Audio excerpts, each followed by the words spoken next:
අද අපි කියන්න යන කතාව සුමනා සහ ඇගේ පවුල ගැනයි. සුමනගේ පවුලේ හිටියේ ඇගේ සැමියයි දූවරු දෙන්න පමණයි. සුමනගේ සැමියා දවස පුරාම බීමතින් ඉන්න බේබද්දෙක්. ඔහු සුමන එක්ක හැමදෑම රණ්ඩු කළා.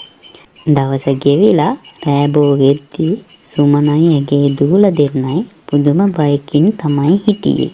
බීමතින් පැමිණ සුමනටයි දූල දෙන්නටයි පහර දීම ඇගේ සැමියා පුරුද්දක් කරගෙන හිටියා. ආර්ථික අපහසුතා මැද සුමනා තම දරුවන් දෙදෙනාගේ කුස පිරවීමට කුලී වැඩ කරමින් පුදුම කටුක ජීවිතයක් තමයි ගත කළේ. කුලී වැඩවලින් ලැබෙන සොච්චම් මුදල ඇයට සහ දරුවන්ට ජීවත් වීමට කොහෙත්ම ප්‍රමාණවත් වුණේ නැහැ. සුමනා හොයාගන්න පොඩි මුදලත් බලෙන් රැගෙන තැබෑරුමට යන එක තමයි ඇයගේ සැමියාගේ පුරුද්ද වුණේ. ඔහුට රස්සාවකට යන්නවත් දරු පවුල ගැනවත් වගේ වගක් තිබුණේ නැහැ. වැඩිපුර කීයක් හරි හොයාගැනීමේ අදිටනින් සුමනා නිවස ඉදිරිපිට පාරේ අයිනේ පොඩි එළවලු කඩයක් දැම්මා. ඉන්න මහත්තයා අද අඩුවට එළවලු තියෙනවා. ලාභයි මහත්තයා මොනවද බැලුවේ? පිපිඤ්ඤා වණ්ඩක්කා බම්බටු හැමදේම තියෙනවා මහත්තයා. තෝරලා බලලා ගන්න අඩුවට දෙන්න මහත්තයා.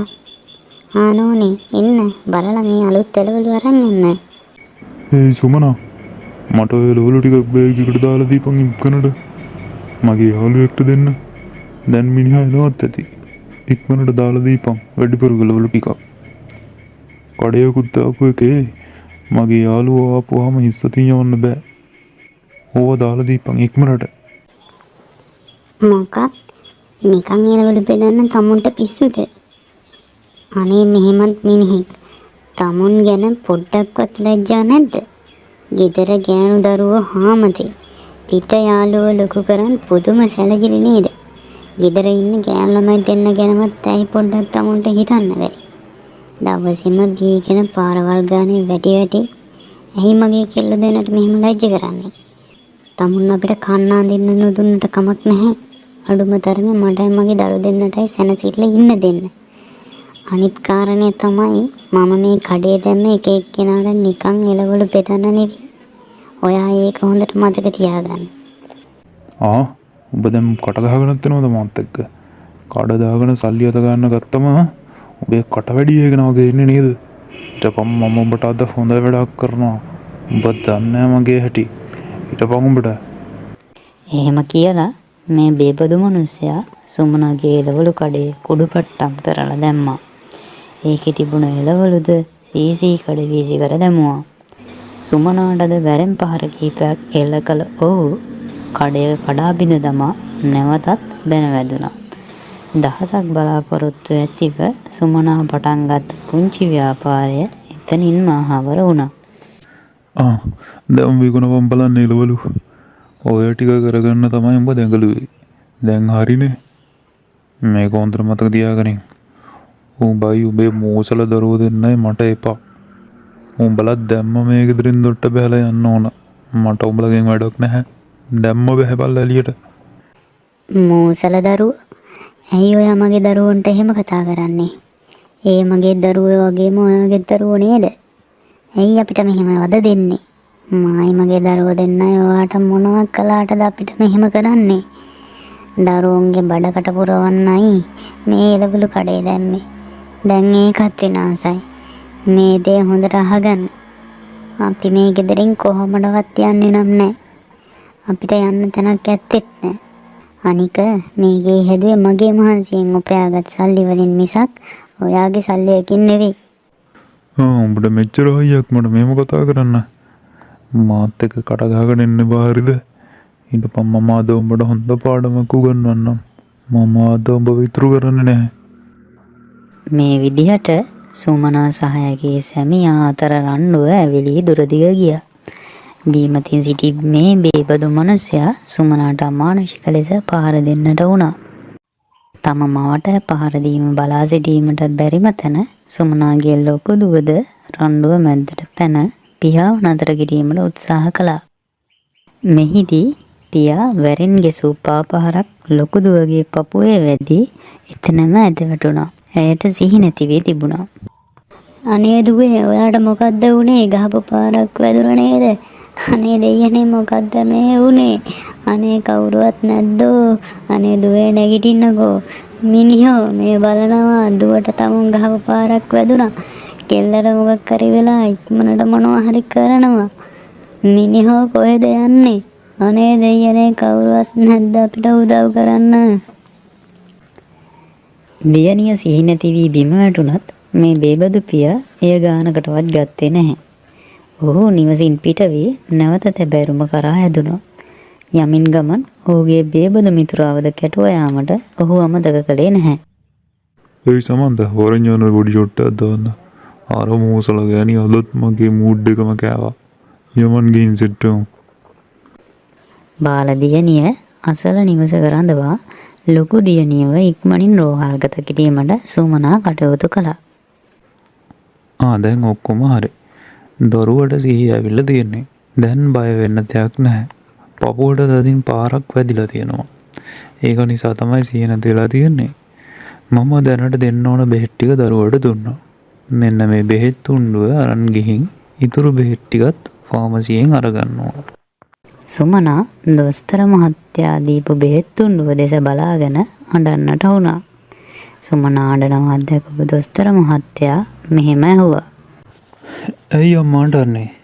ඔයාට මොකක්ද ප්‍රශ්නයක්ද? ඇත්තටම දුවට මොකද වුනේ? දොස්තර මහත්තයෝ අපි හරිම දුප්පත් මිනිස්සු.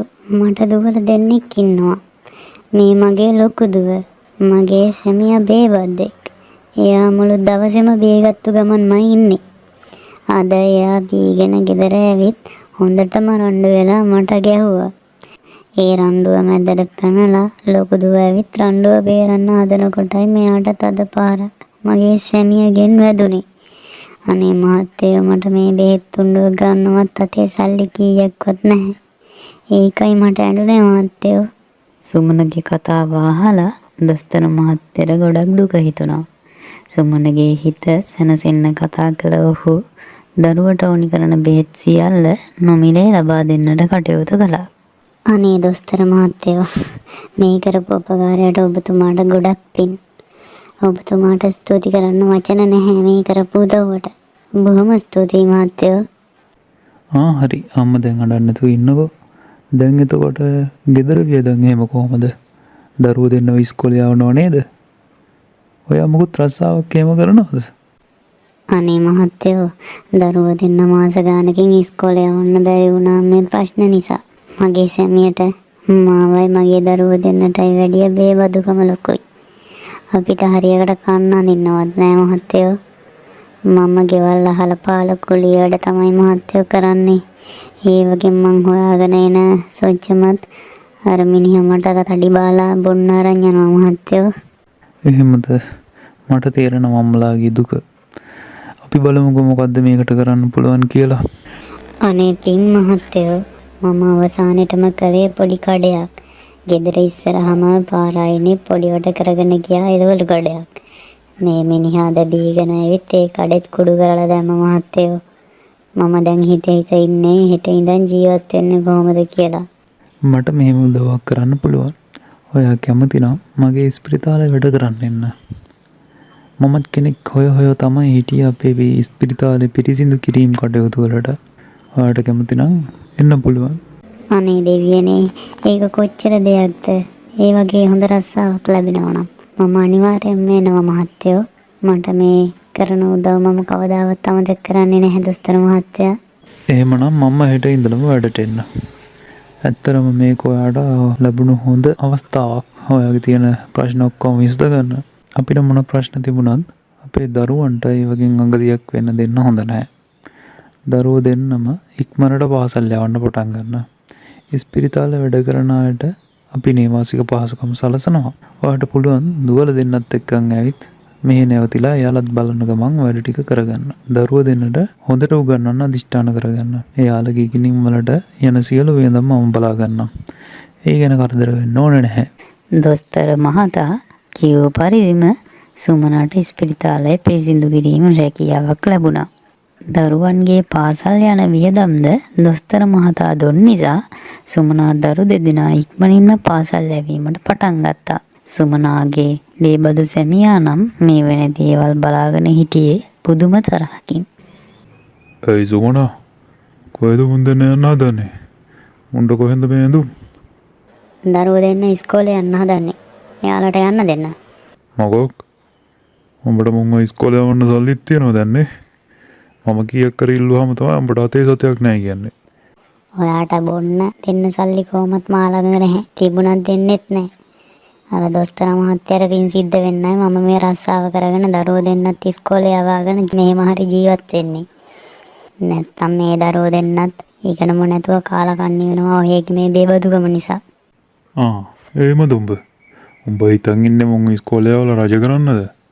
බලන් හිටපන් මුන් දොස්තරලා ඉංජිනේරුවෝ වෙනකන්. මගෙන් උටිනකම් මුන් කොහේ හරි වැඩකට යවපන් කීයක් කර හොයා ගන්නවත්.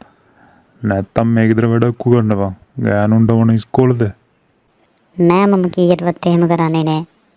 මගේ දරුවෝ දෙන්න හැමදාම ඉස්කෝලේ යනවාමයි. ඊගැනීමක් නැතිව මම කාලා කන්නේ වුණා වගේ මගේ කෙල්ල දෙන්නවත් කාලා කන්නි කරන්න මට බෑ. ඒකත් එහෙමද? උඹට එදා ගුටි කාපු අමතකයි වගේ. අද මම උඹට එදා දීපු එකේ අනික දෙන්නේ හරිද? මට කිසි දෙයක් අමතක නැහැ. ඔයා මට කරපු කිසි දෙයක් මම අමතක කරන්නෙත් නැහැ. ඔයා මේ දේ මතක තියාගන්න. මම තවදුරටත් මේ කරදර ඉවදගෙන ඉන්නේ නැහැ. ඔයා ආයෙ මට හරි මගේ දරුවන්ට හරි ගැහුවොත් මම යනවා පොලිසි. මට තවත් මේ කරදර ඉවසන් ඉන්න බෑ. ඒකත් එහෙමද? එහෙනම් උඹලට අද ඉඳලා මේ ගෙදර ඉන්නත් බෑ. උඹලගේ තියෙන ඔක්කොම දේවල් අරගෙන අකුලගෙන බහපල්ලා දැන් එළියට. මම එළියට ඇදලා දාන්න කලින් බහපල්ලා එළියට. හරි අපි යන්නම් මේ ගෙදරින්. අපිට කොහොමද ඇති වෙලා මේ ගෙදර ඉඳිලා දැන්? කියූ පරිදිම සුමනා දරු දෙදෙනා සමග සැමියාගේ නිවසින් පිටව දොස්තර මහතා සපයා දුන් නේවාසිකාගාරයට ගියා. සුමනාගේ සැමියා සිතුවේ සුමනා හැමදෑම මේ දේවල් ඉවසාගෙන සිටීවි කියලා. නමුත් මේ විද්දිත් සුමනාගේ ඉවසීමේ සීමාව ඉක්මවා ගොස් තිබුණා. සුමනාට මෙන්ම දරු දෙදෙනාටද මේ ගෙදරින් ඉක්මනින් පිට වී යාමට දැඩි වමනාවක් තිබුණා. දොස්තර මහත්තයෝ අද මම තීරණයක් ගත්ත මහත්තයෝ. අපි තවදුරටත් මගේ සැමියාගේ ගෙදර ඉන්නේ නැහැ කියලා. ඔහු නිතරම අපට ගෙදරින් යන්න කියලා තර්ජනය කරනවා. මටවත් මගේ දරුවන්ටවත් ආයේ ඔහුගෙන් වැඩක් නැහැ. අපි අපේ පාඩුවේ මින් පස්සේ ජීවත් වෙන්න තීරණය කළා මහත්තයෝ. අපි කැමතියි ඔබතුමාගේ ස්පිරිතාලේ නේවාසිකාගාරයේ පදිංචි වෙන්න. මට පුළුවන් එතන ඔයාලට ලෑස්ති කරලා දෙන්න. බොහොම පින් මහත්තයෝ මේ කරන උපකාරවලට. එතකොට මට පුළුවන් ඔබතුමාගේ ස්පිරිතාලේ රැකියාවත් හොඳින් කරගෙන දරු දෙන්නවත් හොඳින් බලා ගන්න. සුමනාගේ කතාව අහලා දොස්තර මහතා ගොඩක් සංවේදී වෙනවා. එතනම බිත්තියේ එල්ලා තිබුණු දොස්තර මහතාගේ අම්මාගේ පින්තූරය දෙස බලාගෙනම ඔහු මොහොතක් නිහඬව සිටියා. දන්නවද සුමනා මහත්මිය, මේ පින්තූරේ ඉන්නේ මගේ අම්මා. මගේ අම්මත් ඔයා වගේම නොසෑහෙන්න ප්‍රශ්නවලට මුහුණ දීපු කෙනෙක්. මගේ තාත්තා මම පුංචි කාලේදීම මිය ගියා. මට උගන්වන්න මගේ අම්මා තැන් තැන්වල කුලී වැඩ කරා. ගෙවල් වල බැල මෙහෙවරකම් කළා. මට අද මගේ අම්මව මතක් වුණේ ඔබතුමිය නිසා. එදා මගේ අම්මත් ඔබතුමිය වගේම මේ විදියට අසරණ වෙලා ඉන්නේ නැති කියලා මට මතක් වුණා. මට ඇත්තටම සතුටුයි ඔබතුමියට උදව් කරන්නට පුළුවන් වීම ගැන. දරුවන්ට හොඳින් උගන්වලා හොඳ තැන්වලට යවන්න මගේ අම්මට තිබුණු උත්සාහය කැපවීම මම අද ඔබතුමියගෙන් දැක්කා. මගේ අම්මත් මීට අවුරුදු 2කට කලින් මිය ගියා. ඒ මිය ගියේ ඇගේ බලාපොරොත්තු ඉටු කරගත්ත කෙනෙක් විදියට මාව වෛදිකරෙක් කරලා. මටත් සතුටුයි ඇගේ මහන්සියට මට සාධාරණ යුතුයකමක් ඉටු කරන්න පුළුවන් වුණ එක ගැන. දොස්තර මහතා කියපු දේ අහලා සුමනාටත් කඳුළු ආවා. එයාගේ හිතට තව තවත් ධෛර්යය ලැබුණා. මේ ජීවිතේ කොයිතරම් අමාරුකම් තිබුණත් දරුවන් වෙනුවෙන් කැප වෙන්න එයා අදිෂ්ඨාන කරගත්තා. කාලය සෙමින් ගෙවි ගියා. සුමනාගේ දරුවන් පාසල් ගිහින් හොඳින් ඉගෙන ගත්තා. අම්මේ අද අපේ අවසාන වාර විභාගයේ ප්‍රතිඵල ආවා. මම පන්තියේ පළවෙනියා. ඔව් අම්මේ, මේ බලන්න අපේ රිපෝට්. මමත් අපේ පන්තියේ පළවෙනියා අම්මේ. අනේ දෙවියනේ, මගේ දුවල දෙන්නටම උදසරණයි. ඔයාලා දෙන්නා ගොඩක් හොඳින් වැඩ කරපු නිසා ඔයාලට මේ ප්‍රතිඵල ලැබිලා තියෙන්නේ. කොච්චර හොඳද ඔයාලා දෙන්නා. අපේ ජීවිතයේදී අපි ගන්නා සමහර තීරණ අපේ ජීවිතය කොයි ආකාරයට වෙනස් වන්නේදයි තීරණය කරනවා. ජීවිතේ ගන්නා අමාරුම තීරණයක් හොඳින් කල්පනා කරලා සුමනා ගත්තු නිසා ඇයගේ මෙන්ම ඇගේ දරුවන් දෙදෙනාගේද ජීවිත යහපත් අතර වෙනස් වුණා. දවසක සුමනාගේ දරුවන් දෙදෙනාද දොස්තර මහතා වගේම හොඳ තැනකට යාවි කියලා අපි හිතනවා. සුමනා වගේ අය කොයිතරම්නම් අද සමාජයේ මේ මොහොතේදීත් දුක් විඳින්මින් ජීවත් වෙනවා ඇතිද? ඒ හැමෝටම මේ කතාවේ ඉන්න දොස්තර මහතා වගේ චරිත හමු වුණොත් ඒ දුක් විඳින ජීවිත කොයිතරම්නම් සුන්දර වෙයිද? දොස්තර මහත්මයා වැනි චරිත තව තවත් මේ සමාජයේ බිහි වේවා කියා අපි ප්‍රාර්ථනා කරනවා.